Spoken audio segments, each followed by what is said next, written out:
Bonjour, je m'appelle Sophie Marion, je suis sexothérapeute, thérapeute de couple, maman et une femme avec beaucoup de questions, beaucoup d'émotions et beaucoup de choses à raconter.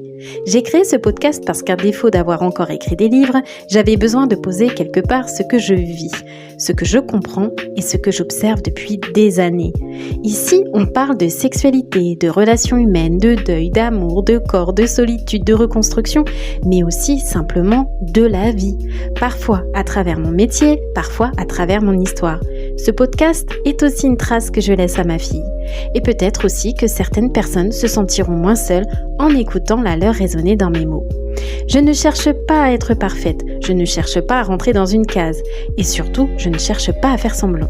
Alors maintenant, installez-vous confortablement, choisissez-vous une boisson bien chaude et bienvenue dans le podcast d'une vie imparfaite. Bonjour à toutes et à tous et bienvenue dans ce 4e épisode de podcast d'une vie imparfaite. Aujourd'hui, j'avais vraiment besoin et envie de faire cet épisode. Je crois même que c'est un des podcasts hyper importants pour moi. Et voilà, je vais vous expliquer parce qu'on est en 2026 et honnêtement, j'ai parfois l'impression qu'on est en train de vivre un immense basculement dans notre manière d'aimer. De désirer, de ressentir et même d'être humain.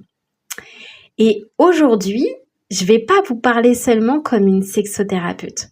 Je vais vous parler comme une femme, comme une maman d'une adolescente de 16 ans, mais aussi comme une personne qui a traversé des épreuves de vie, des absences, du manque, du silence et qui sait à quel point le lien humain, il peut être vital. Parce qu'on peut parler de technologie pendant des heures, il n'y a pas de souci. Mais quand on a vécu certaines choses dans sa vie, on comprend que rien ne remplace une vraie présence humaine. Par un regard, une main, une respiration à côté de soi, quelqu'un qui nous regarde vraiment. C'est justement ça qui me questionne profondément aujourd'hui.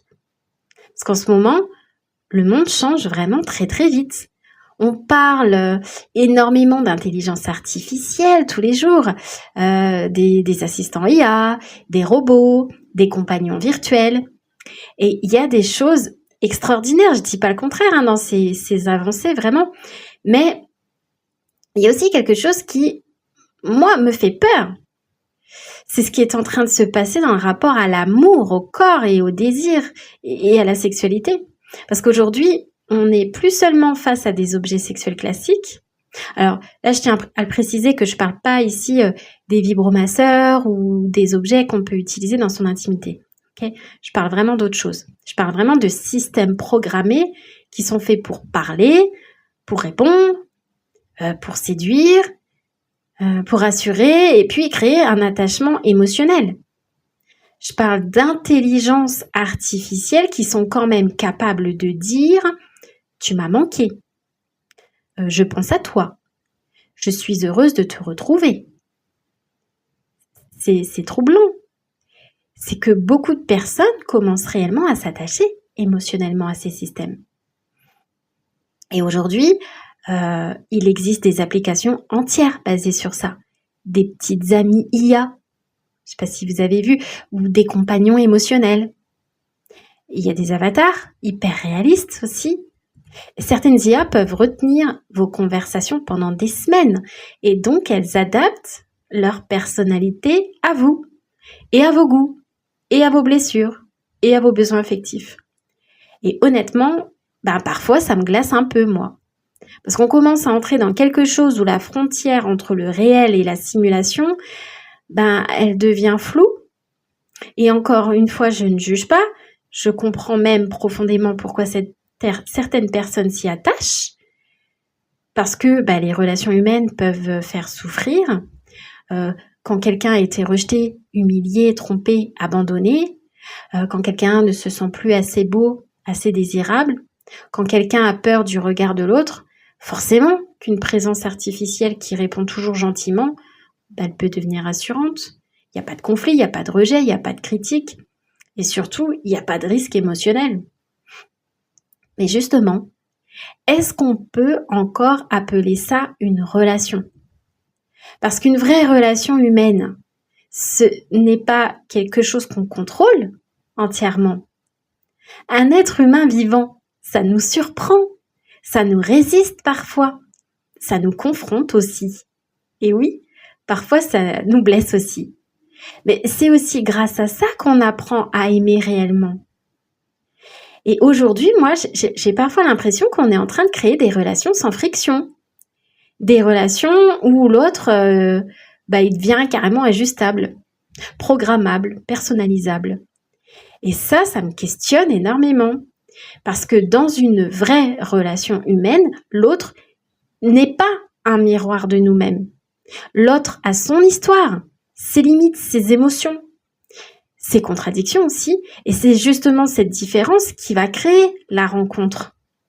C'est magique. Et ce qui me touche profondément aussi, c'est le rapport au corps. Parce que la sexualité humaine, ce n'est pas juste un échange mécanique, c'est du vivant.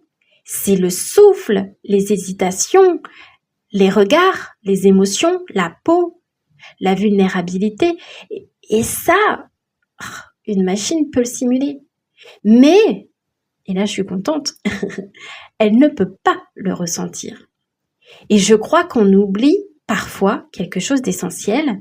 La sexualité, ce n'est pas seulement du plaisir, c'est aussi un langage émotionnel. Et il y a quelque chose d'autre qui m'inquiète aussi énormément, le porno. Parce que au-delà des intelligences artificielles, il y a aussi toute une génération qui grandit là avec des images extrêmement violentes ou carrément irréalistes, accessibles en quelques secondes en plus, et parfois très très tôt, beaucoup trop tôt. Aujourd'hui, certains enfants tombent sur des contenus pornographiques avant même d'avoir compris leur propre corps, avant même d'avoir vécu leurs toutes premières émotions amoureuses. Et ça a forcément un impact, parce que quand on découvre la sexualité à travers des écrans, des performances, des corps complètement modifiés, des scénarios irréels, on finit parfois par croire que la sexualité réelle, elle doit ressembler à ça. Et ensuite arrivent les premières vraies relations, mais avec leur maladresse, le stress, la timidité, les complexes, les hésitations. Et beaucoup de jeunes se sentent anormaux parce que la vraie vie ne ressemble pas aux images qu'ils ont vues. Je vais être honnête avec vous, C'est aussi pour ça que j'ai décidé d'ouvrir ma pratique aux adolescents là à partir de 16 ans, parce que je sens profondément qu'il y a un besoin immense, un besoin d'éducation, un besoin de parole, de compréhension, et peut-être aussi un besoin d'adultes capables d'aborder ces sujets sans honte et sans jugement. Parce que moi, ce que j'ai envie de transmettre aux jeunes aujourd'hui, ce n'est pas une sexualité basée sur la performance. C'est vraiment une sexualité qui est connectée au corps, au ressenti, à l'écoute de soi. En consultation, ce que je veux faire, c'est vraiment ramener de la conscience dans le corps et réapprendre à sentir. Parce qu'aujourd'hui, beaucoup de jeunes sont dans leur tête et dans la comparaison, dans la peur de ne pas être assez, de mal faire. Alors qu'avant même de vouloir réussir sa sexualité, il faudrait peut-être déjà apprendre à habiter son corps. Donc, c'est ça, comprendre ses sensations, ses émotions, ses limites et apprendre qu'on a le droit de dire oui, mais aussi le droit de dire non. Apprendre le consentement, c'est pas juste une phrase qu'on récite. Le consentement, c'est ressentir intérieurement ce qui est juste pour soi. Et je pense sincèrement que beaucoup de choses se jouent très tôt. Moi-même, ma première relation sexuelle, c'était vers l'âge de 16 ans. Et avec le recul, je me rends compte à quel point les premières expériences peuvent influencer toute notre relation à l'amour, au corps et à la confiance en soi. Parce qu'une première expérience respectueuse, ça peut construire.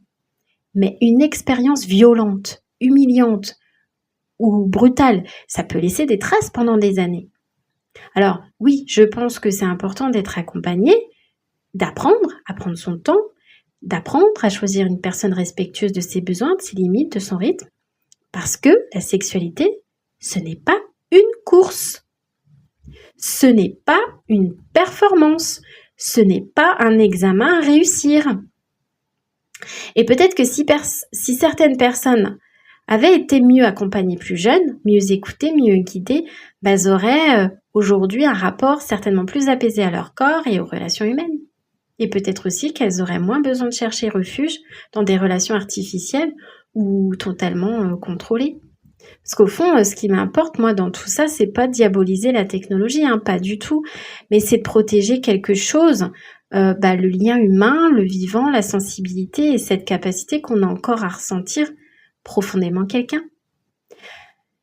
Et je crois sincèrement qu'on va avoir besoin, dans les années qui viennent, de remettre énormément de conscience dans nos relations. Parce qu'on peut vite se déconnecter de soi, très très vite. On peut se couper de ses émotions, de son intuition, de son corps, et parfois même oublier ce qu'on sent réellement. Moi, je crois profondément que la sexualité est importante, même sacrée d'une certaine manière. Pas sacrée dans un sens rigide ou religieux, mais sacrée parce qu'elle touche à quelque chose de très intime, de très vivant. C'est un espace où on dépose les masques. C'est un espace où on peut être vu tel qu'on est vraiment. Et ça, aucun algorithme ne pourra le remplacer complètement. Alors oui, la technologie va continuer d'évoluer. Les intelligences artificielles seront de plus en plus réalistes, de plus en plus immersives et troublantes. Mais j'espère sincèrement qu'on n'oubliera jamais l'essentiel, le vrai regard, la vraie présence, le contact humain. Parce qu'au fond, ce n'est pas la perfection programmée qui nous sauve, c'est le lien, le vrai. Je le répète, ce n'est pas la perfection programmée qui nous sauve, c'est le lien, le vrai. Même imparfait, même maladroit parfois, mais profondément humain. Si je fais ce métier aujourd'hui, si je prends la parole sur ces sujets, si j'ai décidé aussi d'accompagner des adolescents, c'est pas un hasard. C'est parce que je crois qu'on a besoin de remettre de la conscience dans nos corps, dans nos relations et dans notre manière d'aimer. Et j'espère sincèrement pouvoir faire partie de ces personnes qui aideront les jeunes générations à ne pas perdre cette lumière intérieure, cette capacité à ressentir, à aimer, à vibrer, rencontrer réellement l'autre. J'avais trop envie de vous parler de ça.